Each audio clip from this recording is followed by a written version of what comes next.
Hi, I'm Tiffany. Welcome to Far Too Far. Aaron Patterson of Victoria, Australia, has been convicted of 3 counts of murder and 1 count of attempted murder. This is the result of a criminal case that has been unfolding for almost 2 years. On July 29th, 2023, Aaron invited her in-laws, Dawn and Gail Patterson, over for lunch. Also in attendance was Gail's sister Heather and Heather's husband, the pastor Ian Wilkinson. Originally, Aaron had also invited her estranged husband, Simon, but he did not attend the actual lunch. Aaron and Simon at this time had been separated for about 3 years. Now, Aaron's 2 children that she had with Simon, they would be at the cinema during the lunch, so the adults looked forward to a quiet and peaceful time. On the menu was beef Wellington, mashed potatoes, and green beans, with an option of gravy. For those of you who are unaware like me, beef Wellington is of English or French origin. It is basically a steak that's wrapped in dough and then it's baked. In between the steak and the dough is a layer of what is called duxelle, which is pretty much a paste made of mushrooms, onions, garlic, and herbs. And that's been sauteed in butter, and then they make a little paste out of it. That sounds actually really good. Sounds delicious. So this layer, this duxelle, is very important in this case, and it proved to be the difference between life and death. The day following the lunch was July 30th, and all 4 guests would be hospitalized with what was thought to be gastroenteritis. This is an inflammation of the gastrointestinal tract, which can typically last up to 2 weeks. In the US, it's sometimes called the stomach flu. Gastroenteritis can be caused by viruses, bacteria, parasites, and fungi. Erin herself even went to the hospital complaining about stomach issues on July 31st. However, she refused to be admitted at that time, but she did return to the hospital for further treatment within hours. What Erin didn't realize at first was that her initial interaction at the hospital set off red flags and alarm bells. The doctors treating her 4 lunch guests had been talking amongst each other, and they were already suspicious. The death cap mushrooms were responsible for their patients' sudden and dramatic health crises. So, even though you and I may have no knowledge about death cap mushrooms, it is more commonly known about in the general populations of Australia. I, as a Florida resident, may be warned about areas with poison ivy, malaria-carrying mosquitoes, or even alligators. But the citizens in Australia had been warned about the deadly fungus known as death cap mushrooms and the locations that they had been spotted in. The Victoria Department of Health even issued an advisory 3 months prior to Aaron's lunch event. Furthermore, after digging some, it seems to me that this advisory is issued around the same time every year for the area. In the advisory, the Department of Health educates that both death cap mushrooms and yellow staining mushrooms commonly grow in the area during the autumn season, which in Australia is March through May. They warn that consuming even 1 death cap mushroom can lead to death, and that cleaning and cooking said mushroom does not remove or inactivate the poison. They strongly urge residents to only eat or interact with any mushrooms purchased from a reputable grocery store, and to consider any other mushroom unsafe. They also recommend to remove any and all mushrooms you may find growing in your garden. For a brief overview on the death cap mushroom, they are scientifically known as Amanita phalioides, but of course more commonly called death cap mushrooms. They are responsible for 90% of deaths caused by fungi. Symptoms include diarrhea, vomiting, and stomach cramps. These symptoms can typically be seen within 6 to 24 hours of consumption. They can kill a person within 48 hours. It is the deadliest mushroom worldwide. And at the same time, it resembles many other mushroom species in appearance, which further adds to possibilities of accidental poisonings.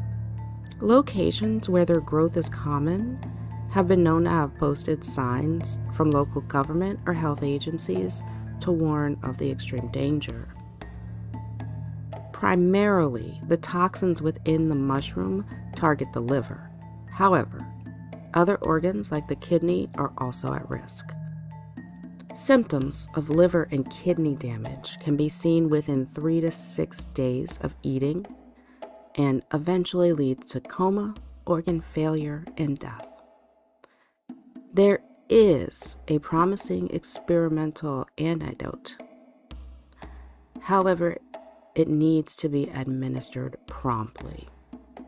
Historically, medical staff will try many treatments to save a person's life who is suffering from death cap mushroom poisoning. These treatments range from IV rehydration, cleaning of the intestinal system with agents like activated carbon, administration of penicillin, trial and off-label medication treatment, and even liver transplants. The possibility of death cap mushroom poisoning is fully realized by the medical community in the Victoria area of Australia. They took notice when 4 people that knew each other and had eaten at the same lunch containing mushrooms arrived at their ER. They were already considering death cap mushrooms even before Aaron walked in the door. Yeah, remember how Aaron had went to the hospital? Well, once medical staff had connected Aaron to the 4 patients they were already treating, they got a little suspicious. Dr. Chris Webster approached her with questions. One specific question was, where did she obtain the mushrooms from? He noticed that her response was too casual, and he expected a reaction closer to shock from Aaron when given the fact that she accidentally poisoned her lunch guest, if it was an accident. When Aaron answered that she purchased the mushrooms from a local store, Dr. Webster was sure she was lying. Unfortunately, Dr. Webster was pulled away to attend to a patient, and Aaron took that opportunity to run for the exit, most likely sensing his suspicions. Dr. Webster felt strongly, however, that he needed to do something, so as soon as he could, he contacted the police. Now, Aaron did return the same day to the hospital, and she was observed for a couple of days before she was discharged on August the 1st. However, the same cannot be said for her lunch guests. Things were not looking good for Dawn, Gail, Heather, and Ian. As they deteriorated in the hospital, Aaron was being interviewed by the Department of Health. You could say that this was the beginning of the investigative process. The next day, August the 2nd, Aaron performs a factory reset on her second cell phone. Yes, she has multiple cell phones for some mysterious reason. The police investigation will officially begin on August the 3rd.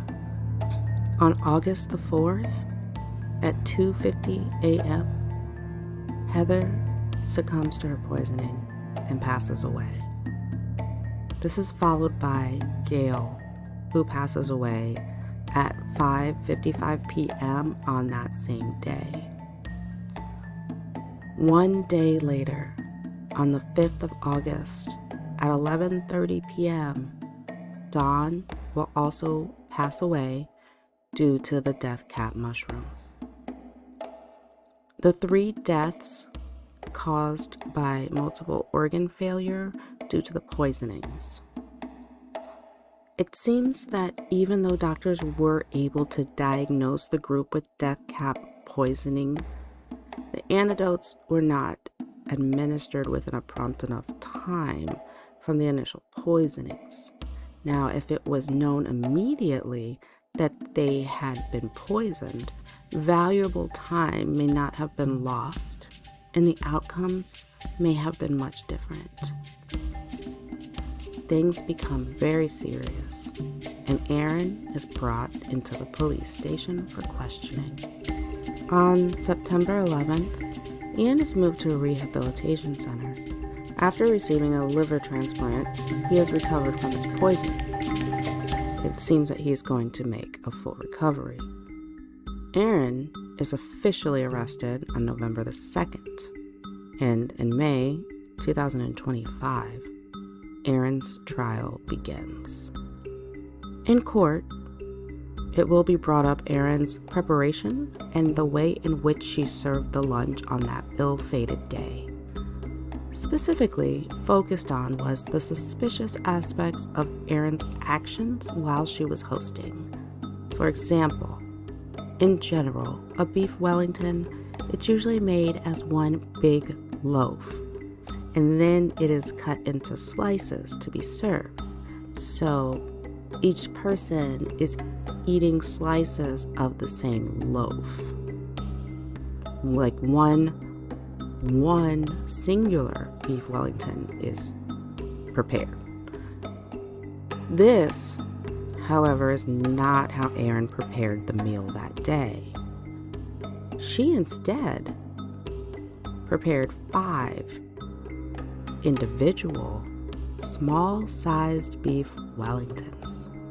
She did this using 5 different pieces of meat, so there were 5 individual loaves of beef Wellington. Each party guest had their own beef Wellington. Another suspicion was in Aaron's plating techniques. The prosecution accused Aaron of using color-coded plates. It was noted that Aaron's plate was of a different size and color than those of her guests.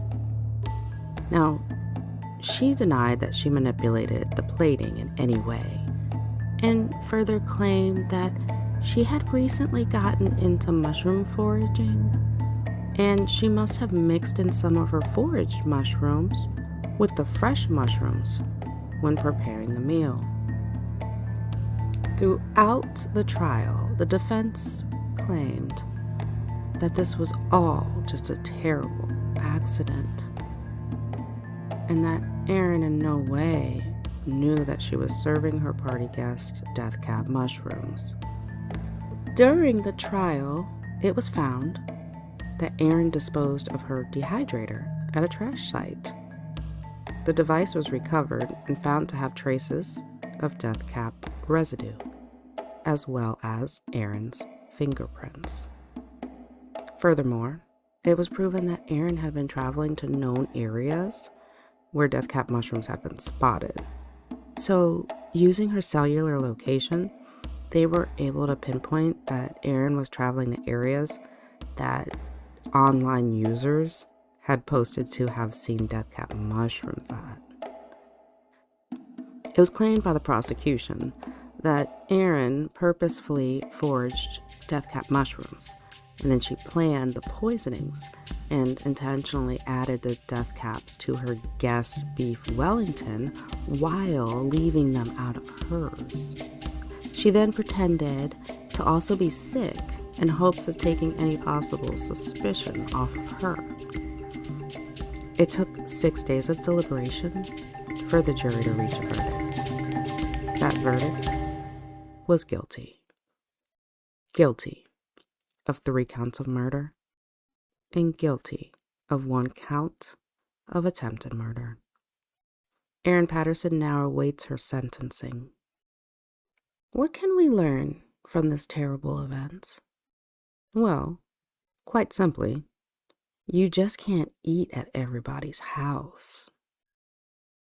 Until next time, be careful out there and watch your back.